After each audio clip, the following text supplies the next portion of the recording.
Well, hello again. It's me, it's Miranda. And for those of you who follow me on Twitter, you'll know that this week I drew just a little bit of attention to myself, which was very much like... Yes, consider me no longer in my own echo chamber.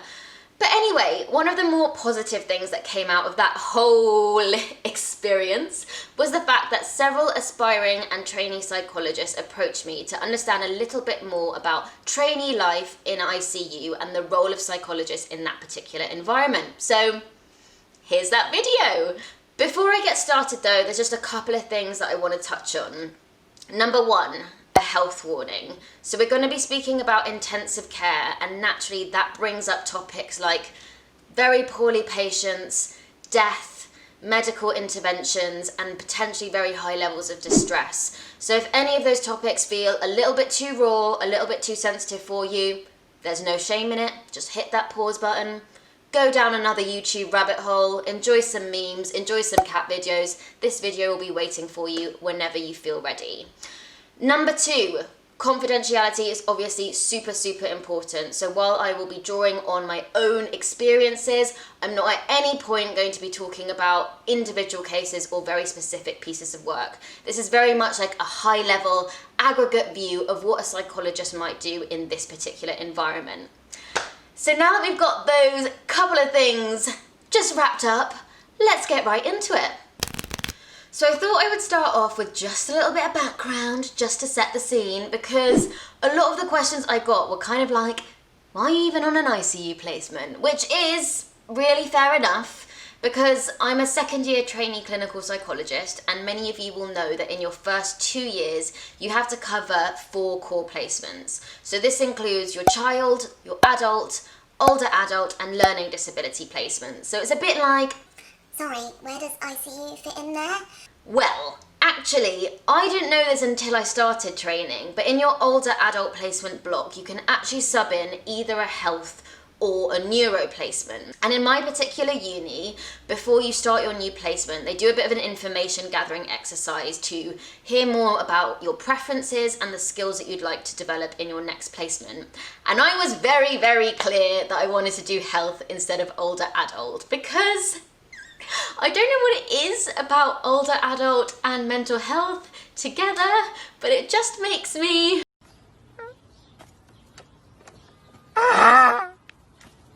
Something about that particular group just makes my eyes leak beyond control. So I thought I'd be better suited to health.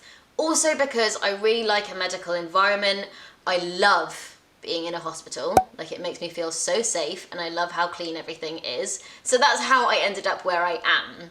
So in terms of intensive care, what does that mean? So this is where really poorly patients will end up and be looked after. So these are the kinds of patients who will need some kind of mechanical or medical support to keep one or more of their organs functioning as they should be.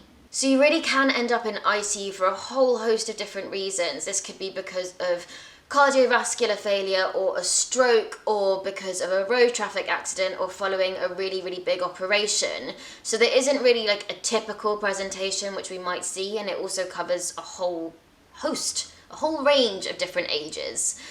What's also, I guess, particularly unique about ICU at the moment is that this is where COVID-19 patients are being looked after. Those are ones who might need support with their breathing either now or in the very near future.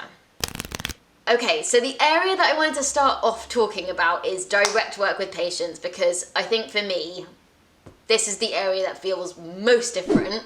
So when I first started talking to my supervisor, he said to me that if we have a patient in ICU for 2 weeks, they are considered long stay. And I was like, what? 2 weeks? It feels like nothing. And in terms of, say, therapeutic approaches, something that we're really informed by is single session CBT, which I'm just gonna leave there for you fellow psychologists and therapists, like single session CBT, which was just like, pew! But it does make a lot of sense. We don't know how long we're going to be having these patients for, and for that reason, we kind of need to make sure that each interaction that we have with them is kind of like a standalone, meaningful piece of work. I suppose another thing that was quite different in terms of the types of work that we do is that there is a lot more focus on kind of the here and now coping strategies. So thinking about, say, like mindfulness and visualization, which makes a lot of sense because, you're coming to work with people in the middle of what is like a really traumatic and stressful situation. So your focus is just trying to help them get through that and to navigate that as best they can. Like, this really is not the time to be dredging up the past and to be adding any kind of additional complication to the situation. What's also really interesting about that direct work is that you just have to be really flexible and really responsive to the situation. Like, say, for example, working with patients who can't communicate back to you. So they may have had a tracheostomy and some kind of support with their breathing, which means that they can't speak. And that's, it's quite a lot to wrap your head around as a psychologist, because I think we rely a lot on our communication skills and kind of the back and forth conversation that would come with, say, talking therapies. So I think that was a big thing for me to adjust to, just like, how do you build rapport with someone? How do you reassure them? And how do you kind of help them think about things that might make them feel more comfortable when you can't rely on them telling you exactly how they feel? And another thing that we need to think about, which I hadn't come into contact with before, is delirium. And that makes a lot of sense because your body has been through a lot of trauma. You will be on drugs and medication. You may have been sedated at some point. So it makes a lot of sense that you're not always going to know exactly where you are or why you've got here. And actually, the research shows that people's delirious experiences can actually be really rich and complex. They can have sort of whole hallucinations of kind of being in spaceships, being worked on by aliens, and if you can picture any of that, you can think like that would be really scary and really traumatic. So I think for us coming in, obviously there's a limit in terms of what you can do psychologically, but you can kind of do those very quick assessments to see, do they know where they are? Do they know why they're here? Trying to orient them to space and time, but also giving a little bit of reassurance that they're being looked after and that they're safe. So another really crucial part of the work that we do as psychologists in ICU is working directly with families. And I think that's even more crucial given the current circumstances, because there's obviously limits on how much families can go and visit their loved ones. So yeah, as psychologists, it's just very much like, what can we do to be helpful right now? And this can take so many different forms. Like, you might end up working directly with a particular family member, just checking in on them like several times a week and doing some work with them, kind of similar to what you would do directly with the patients, to just do that here and now stuff to make sure that you're boiling down on the basics so that they're doing the things that they need to be doing to look after themselves. So that's just like, are you eating right? Are you getting up and out of bed? Are you drinking water? Do you have support from friends and families? All of that kind of thing, and very in the moment breathing techniques and bits and pieces. Because I think, we can all empathize with this, that there would be such a pull to kind of just have your life completely on hold, be constantly waiting by the phone. So it's just trying to support them to just bring that anxiety down and kind of set things up so it's less stressful and that they can kind of carry on some semblance of a life as their loved one is being looked after in ICU. So I suppose where it gets really difficult and upsetting is when you're supporting a family and their loved one isn't going to survive, they're not going to get better. So as a psychologist, you can support in lots of different ways. Like, for example, if a family is getting ready to be by the bedside as their loved one is passing away, just helping them to kind of get prepared in their mind for that situation, sort of knowing what to expect and what their loved one is going to look like, and kind of reassuring them that there's absolutely no rule book for the situation. They can't do anything wrong. They can express themselves in any which way they see fit. and just kind of giving them that space and that reassurance that like any emotion that comes up here is totally fine and totally normal, and we need to make space for it. I mean, we can all imagine just how upsetting and horrific it would be if your family member or your loved one is passing away. And I suppose one area that we can support the family member is just helping them to try and stay in that present moment. So really coming back to sort of those mindfulness and grounding techniques, because it's very, very easy for the mind to run away with us and to get really distressed and to do quite punishing things, you know, that like, what if we'd done this, or what if I'd been there, or what if I'd called them, or like, what if I'd taken them to the doctors earlier? We can just do all of these torturous, vicious cycles in our mind, and just helping them come back to the present moment just so that they can find whatever moments of calm that they possibly can. It's really difficult. It's really hard. You can probably tell that like I'm struggling to get my words together in this particular subject because it's so tough when it happens, but there is a huge amount of like privilege that comes with the work that you do. Like, I think when I've been there in situations when, you know, the loved one has passed away or is passing away, you just, yeah, it's a real privilege to be able to support people in those situations and to make it even a tiny, tiny, tiny bit better. But yeah, it's hard. Oh, I feel like I need to catch my breath after that last section. So I'm going to move us on to thinking about staff support, which is obviously critical. So we're working with medical professionals who are obviously like incredibly well trained and like experts in their fields, but I don't think that ever can completely protect a person from just how heartbreaking and horrifying ICU can be at times. So I think, you know, as a psychology team, of course it's about providing that one-to-one support for individuals if they need it, but I think it's, you know, potentially more about trying to create and promote a culture within a very medical team, a very medical environment, which says like, hey, you know, you're human.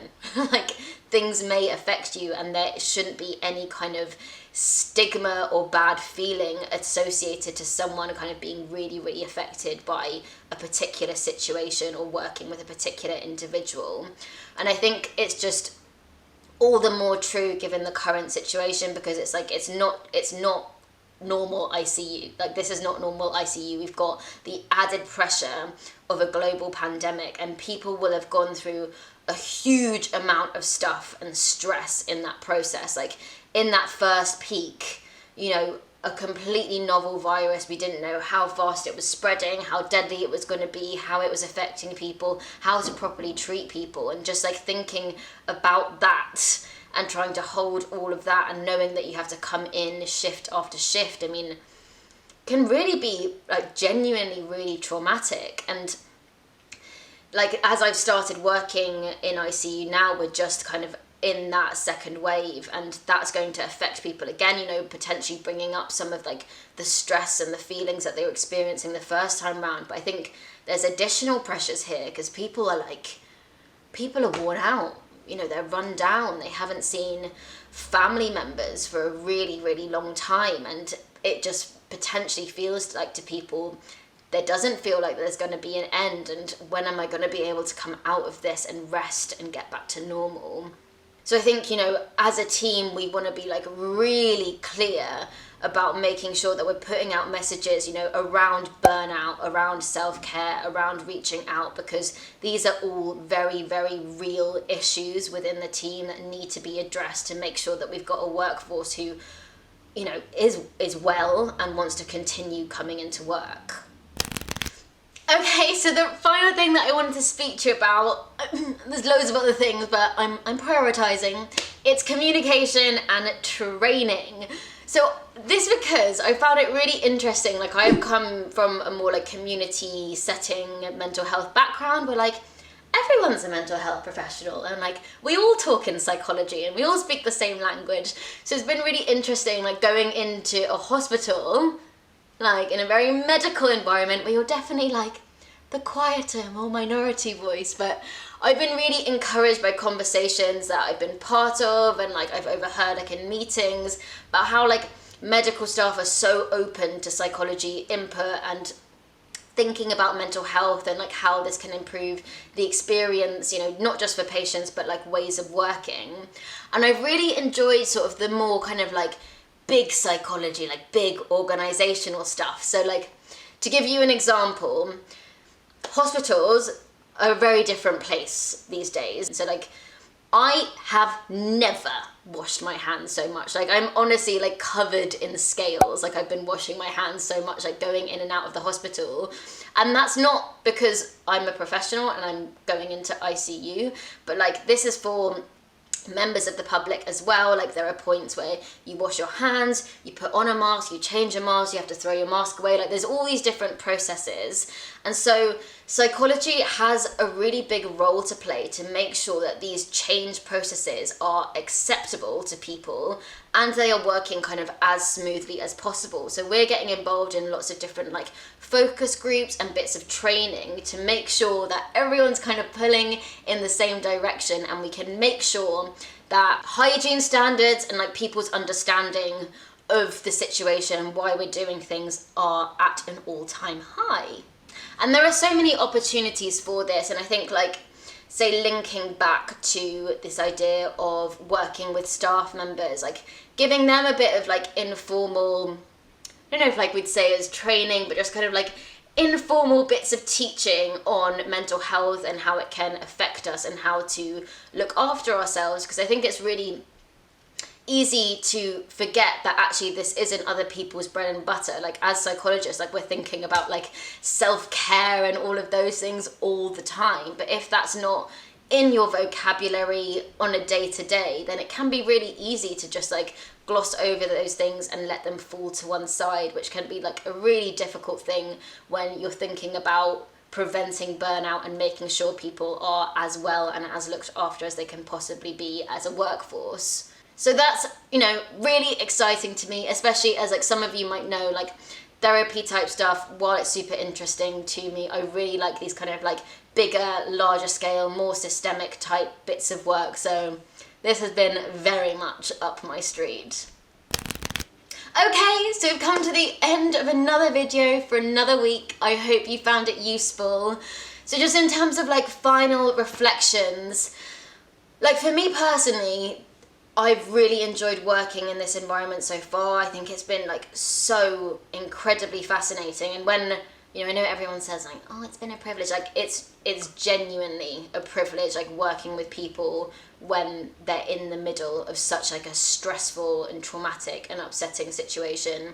And alongside my medical colleagues, I'm like, I could not have any more admiration for them. It's just like unbelievable. I think what I would say is that this environment isn't for everyone. Like, it really isn't. It's far and away the most challenging and emotive work that I've ever done. So I think if you're considering this placement, just also think about how you might feel kind of working in those situations, particularly kind of around topics like end of life care and people passing away, because it's really tough and you really can't get away from it.